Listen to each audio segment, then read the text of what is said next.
time you walk into the room, got me feeling crazy, shot my heart boom boom. Any other boy would stare, but me I look away, cause you're making me scared. Trying not to breathe, 1, 2, 3. Assalamualaikum warahmatullahi wabarakatuh. Perkenalkan, nama saya Robiatul Adawiyah dari Prodi Ilmu Al-Quran dan Tafsir Fakultas Usuluddin Adab dan Humaniora Universitas Islam Negeri Salatiga. Baik, di sini saya membuat video untuk memenuhi tugas UAS mata kuliah studi tafsir klasik pertengahan, yaitu kali ini saya akan membahas tentang tafsir Al-Qurtubi. Kali ini saya akan membahas tentang biografi Al-Qurtubi, kemudian sistematika penulisan, latar belakang penulisan, penafsiran beliau, kemudian metode, sumber, corak penafsiran dari tafsir beliau, kemudian kelebihan dan kekurangan tafsir Al-Qurtubi. Tafsir Al-Qurtubi adalah karya tafsir yang ditulis oleh Imam Abu Abdullah Muhammad bin Ahmad bin Abi Bakar Al-Qurtubi. Nama lengkapnya menunjukkan asal-usulnya, yaitu dari Cordoba atau Kurtuba, daerah Spanyol. Tafsir ini dikenal dengan nama Al-Jami' li Ahkamil Quran, yang berarti kumpulan hukum Al-Quran. Dalam tafsir ini, Al-Qurtubi secara khusus memfokuskan perhatian pada ayat-ayat yang berkaitan dengan hukum syariat, kemudian menjadikannya sebagai rujukan utama bagi para ulama dan pelajar yang ingin memahami hukum-hukum dalam Al-Quran. Melalui penjelasan yang mendetail, tafsir ini berusaha menjawab berbagai permasalahan hukum yang dihadapi umat Islam sepanjang sejarah dengan memberikan interpretasi yang didasarkan pada sumber-sumber yang sahih dan analisis yang mendalam. Kemudian saya akan menjelaskan biografi singkat Imam Al-Qurtubi. Nama lengkap beliau seperti yang sudah saya jelaskan tadi, yaitu Imam Abu Abdullah Muhammad bin Ahmad bin Abi Bakar Al-Ansari Al-Qurtubi. Beliau lahir di Cordoba, Spanyol, Andalusia, sekitar tahun 1214 Masehi. Andalusia pada masa itu adalah pusat peradaban Islam yang kaya akan tradisi, ilmu pengetahuan, dan kajian agama. Al-Qurtubi tumbuh dalam lingkungan yang mendukung pendidikan agama, dan sejak usia muda ia telah menekuni berbagai cabang ilmu seperti fikih, hadis, dan tafsir. Pendidikan Al-Qurtubi tidak hanya berfokus pada studi teologis, tetapi juga mencakup hukum dan tata cara hidup Islami yang berdasarkan syariat. Setelah menyelesaikan pendidikan, awalnya di Cordoba, ia melanjutkan studi ke berbagai kota besar di dunia Islam, termasuk Mesir, di mana ia banyak bertemu dengan ulama terkenal. Pengalaman luasnya inilah yang menjadikan landasan kokoh dalam karya tafsirnya yang kemudian beliau susun. Tafsir Jami' li Ahkamil Quran ini menjadi salah satu kontribusi terbesarnya bagi dunia Islam dan menjadi sumber utama dalam kajian hukum Islam, fikih, hingga saat ini. Beliau wafat pada tahun 1273 Masehi di Mesir. Baik, selanjutnya saya akan menjelaskan tentang latar belakang penulisan tafsir Al-Qurtubi. Tafsir Al-Qurtubi ini ditulis dalam konteks sejarah dan sosial yang sangat kaya di Andalusia, khususnya di Cordoba, pada abad ke-13 Masehi. Pada saat itu, dunia Islam mengalami perkembangan yang pesat dalam berbagai ilmu, termasuk ilmu agama, filsafat, dan hukum. Cordoba sebagai salah satu pusat peradaban Islam menjadi tempat berkumpulnya para ulama, cendekiawan, dan pelajar dari berbagai daerah, sehingga memfasilitasi pertukaran ide dan pengetahuan. Kondisi masyarakat yang pluralis dan beragam ini menuntut adanya penjelasan yang komprehensif tentang hukum-hukum Islam. Dalam konteks ini, Imam Al-Qurtubi merasa perlu untuk mengkompilasi dan menjelaskan ayat-ayat Al-Quran yang berkaitan dengan hukum secara sistematis dan terperinci. Tujuan utamanya adalah untuk menyediakan referensi yang jelas bagi umat Islam dalam memahami hukum syariat yang diatur oleh Al-Quran, terutama bagi para pengambil keputusan ulama dan masyarakat luas. Selain itu, tantangan dalam menerapkan hukum Islam di tengah perubahan sosial dan budaya juga mendorong Al-Qurtubi untuk menulis tafsir ini. Dengan menggunakan pendekatan yang berbasis pada sumber-sumber yang sahih, Al-Qurtubi ingin memberikan paduan dan yang dapat dipakai dalam kehidupan sehari-hari umat Islam, serta membantu mereka mengatasi permasalahan hukum yang muncul di masyarakat. Kemudian tafsir ini tuh bukan hanya sekedar penjelasan teks, tetapi juga merupakan respon terhadap kebutuhan masyarakat saat itu akan pemahaman yang mendalam dan komprehensif tentang hukum Islam. Melalui tafsir Al-Qurtubi, Imam Al-Qurtubi berharap dapat menciptakan kesadaran akan pentingnya keadilan dan penerapan hukum yang sesuai dengan syariat dalam kehidupan sosial. Selanjutnya saya akan menjelaskan tentang sistematika penafsiran beliau. Sebelum memasuki penafsiran terhadap ayat-ayat Al-Quran, Al-Qurtubi memulai dengan sebuah muqaddimah atau pengantar pembahasan. Dalam muqaddimahnya ini, beliau memberi ulasan tentang hal-hal yang berkaitan dengan cara berinteraksi dengan Al-Quran dan beberapa bab yang terkait dengan ulumul Quran. Di antaranya yaitu yang pertama, keistimewaan dan keutamaan Al-Quran, kemudian anjuran-anjuran di dalamnya, keutamaan orang yang belajar, membaca, mendengarkan, dan mengamalkannya. Kemudian yang kedua yaitu tata cara membaca Al-Quran, anjuran untuk mengajarkannya, dan peringatan untuk menjauhi sifat riya. Yang ketiga yaitu etika membawa Al-Quran dan hal-hal yang harus dilakukan untuk menghormati Al-Quran. Kemudian yang keempat yaitu pembahasan tentang 7 huruf, sejarah pengumpulan Al-Quran, tertib susunan surat dan ayat-ayatnya, dan hal-hal yang lain yang berkaitan dengan ulumul Quran. Nah, setelah itu Al-Qurtubi ini memberikan bab tersendiri untuk membahas masalah al-isti'adah dan al-basmalah. Dalam bab al-isti'adah, Al-Qurtubi itu membahas 12 masalah yang terkait dengannya, dan dalam bab Al-Basmalah beliau membahas 20 masalah yang terkait dengannya juga.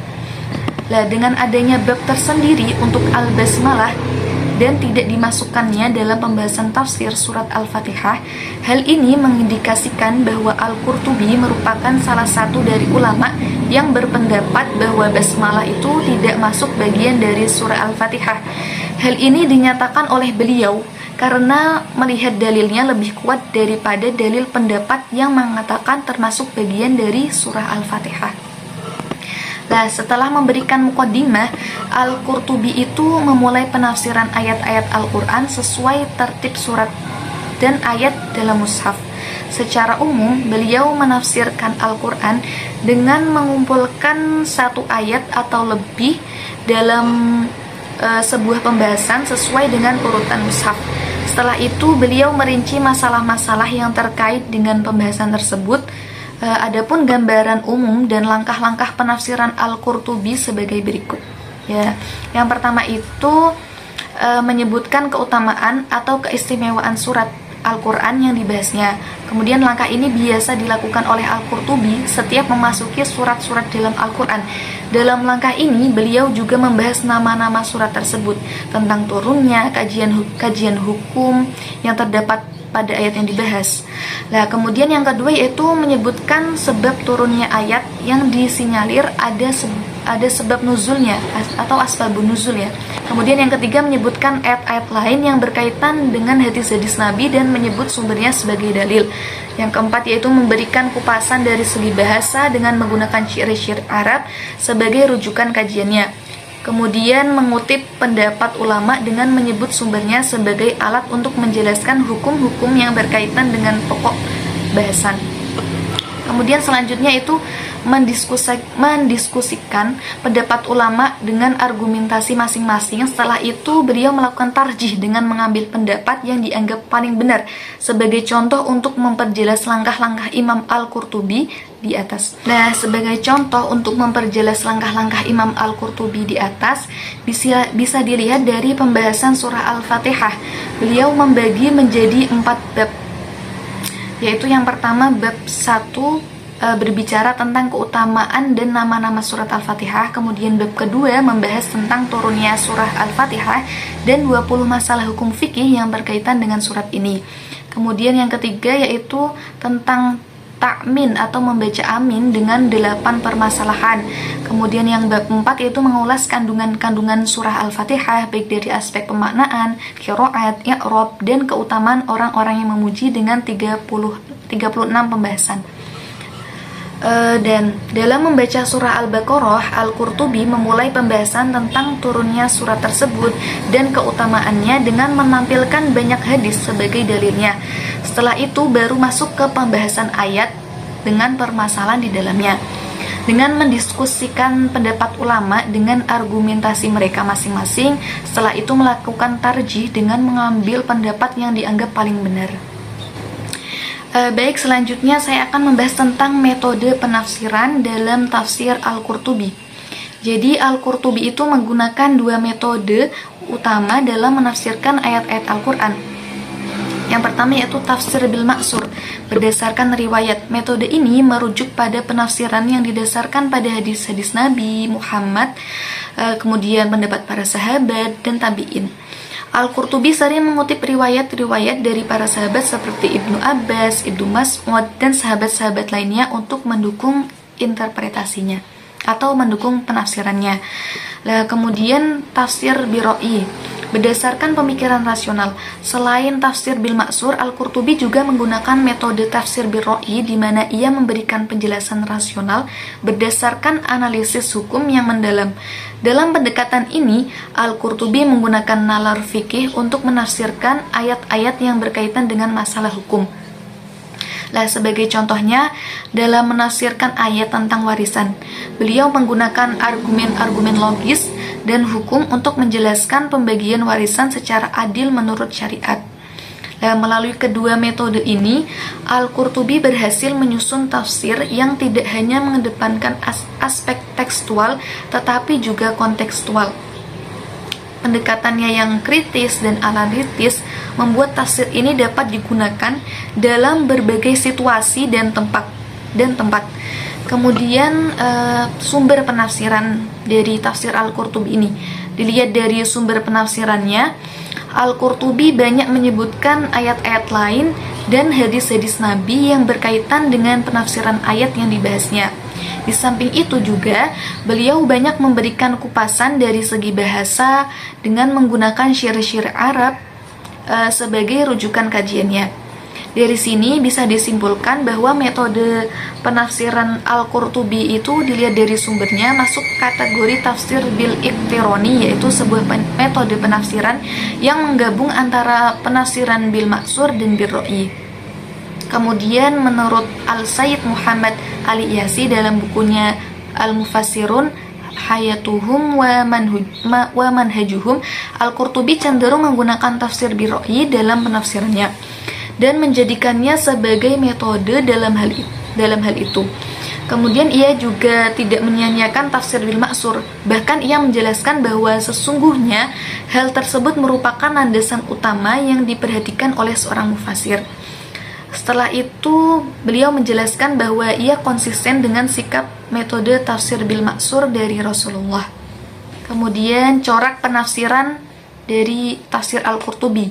Imam Al-Qurtubi dalam tafsirnya ini lebih banyak mendiskusikan persoalan-persoalan fikih daripada persoalan-persoalan yang lain. Beliau memberikan ruang ulasan yang sangat luas dalam masalah fikih. Dari hal tersebut, dapat dikatakan bahwa tafsir karya Al-Qurtubi ini bercorak fikih, karena dalam menafsirkan ayat-ayat Al-Quran lebih banyak dikaitkan dengan persoalan-persoalan fikih. Baik, selanjutnya saya akan menjelaskan tentang kelebihan dan kekurangan dari tafsir Al-Qurtubi. Tafsir Al-Qurtubi merupakan salah satu tafsir terlengkap yang bercorak fikih serta memiliki beberapa keunggulan atau kelebihan dibandingkan dengan kitab-kitab tafsir yang lain. Di antara nilai-nilai lebih yang terdapat dalam kitab ini, yaitu yang pertama, tidak fanatik madhab. Dalam membahas fikih, kitab tafsir ini mencakup berbagai madhab fikih dan penulisannya tidak fanatik dengan madhabnya, yaitu madhab Maliki. Ia mengutamakan pendapat yang lebih kuat dari dalilnya, terus walaupun harus berbeda dengan pendapat madhabnya, sebagaimana juga ia akan memilih pendapat madhabnya kalau dalilnya lebih kuat. Kemudian yang kedua itu bersikap objektif dalam menyampaikan pembahasan yang ada dalam kitab tafsirnya. cerdas dalam menyampaikan kritikan-kritikannya, menjauhi hal-hal yang tidak etis ketika sedang berdiskusi atau berdebat. Kemudian menaruh perhatian besar terhadap ilmu tafsir dari berbagai aspeknya, serta mendalami setiap ilmu yang dipaparkan dan dibicarakan di dalam kitabnya tersebut. Kemudian yang keempat yaitu sangat memperhatikan asbabun nuzul ayat untuk memahami makna ayat yang dikajinya.